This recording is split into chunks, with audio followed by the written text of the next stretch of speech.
Hi అండి, అందరు ఎలా ఉన్నారు? ఈవినింగ్ పిల్లలకి ఈజీగా చేసే పొటాటో మినీ బాల్స్ని ఇప్పుడు మనం ఎలా చేయాలో చూద్దామండి.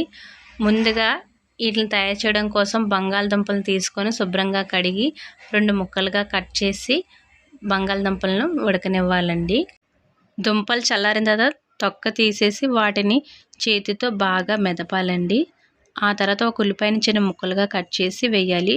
పచ్చిమిరపకాయని కూడా చిన్న ముక్కలుగా కట్ చేసి వేయాలి. అల్లం వెల్లుల్లి పేస్ట్ వేయాలి. ఆ తర్వాత ఒక స్పూన్ సాల్ట్ వేయాలి.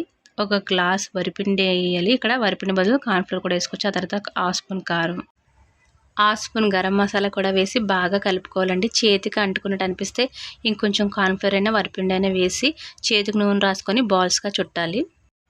స్టవ్ ఆన్ చేసి ఆయిల్ వేసి ఆయిల్ బాగా హీట్ ఎక్కిన తర్వాత ఒక్కొక్కటిగా ఈ బాల్స్ని వేయాలండి. ఒక 5 మినిట్స్ వరకు కదపకూడదు. ఆ తర్వాత మెల్లగా కదుపుతూ రెడ్ కలర్ వచ్చే వరకు వేయించాలండి. అంతేనండి, పొటాటో మినీ బాల్స్ రెడీ.